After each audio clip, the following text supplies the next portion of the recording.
stress narrows perception and decision making, right? So we got to take in consideration, because when we're stressed, the world feels smaller, more urgent, even more overwhelming than it really usually is, right? So everybody's response is going to be different, right? But we really got to be able to make the connections, because when we're stressed, right, our decision making, things that we do, right, may not be rational, may not be correct, may not be our best, thought or things that we should be anticipating to do. But we got to be able to take in consideration, because there's a lot of things going on, right? But I want to be able to normalize their experience, right? So everybody's experience when it comes to their stress levels, right, we all have it, right? But it looks different for everybody on how they respond, right? But stress can make us feel stuck, reactive, or even unable to see solutions, like I said, in rational ways, right? It often creates illusions or options that are available for you in the moment, how you perceive things. However, like I said, stress is something that, transcends with all of us, right?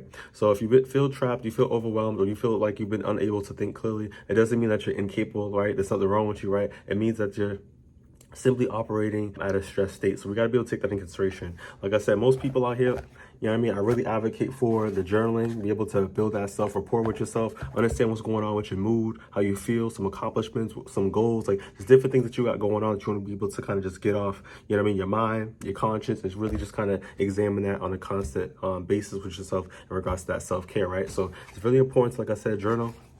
Get yourself a pen, paper, and really find some allocated time where you're able to really implement that, right? But that will be able to help, you know what I mean, get some self-awareness around that stress. However, most people are not doing that, right? So that's why we see people doing things irrational, because they're not able to really think about things thoroughly, because they're going through immense stress, and there's different aspects in their life that are also trickling down in their the conscience, their mindset, etc. Right? So let's talk about some psychoeducation, because when you know better, you tend to do better. You know what I mean? So let's get some information, right? So stress activates the brain's survival response. When survival mode takes over, the brain prioritizes immediate threats over long-term thinking. You may not be rationalized, you may not be thinking about the best, like I said, decision that you can be doing right now. Let's say if something was to transpire, right? Let's just be real, right? So sometimes you may, or even seen in the videos, right? Someone's going to like a drive-through, someone's going to, a fast food restaurant, and they may not get food in the time that they anticipate. And then what happens? It just, there's some type of brawl, there's some type of, cussing out, a lot of things going on, right? But if someone was more, right, peace, state of mind, right? You're able to rationalize, have some understand that, you know what I mean? This is fast food, there's a lot of people, things going on, right? The staff, etc. You know what I mean? So people are doing the best they can, right?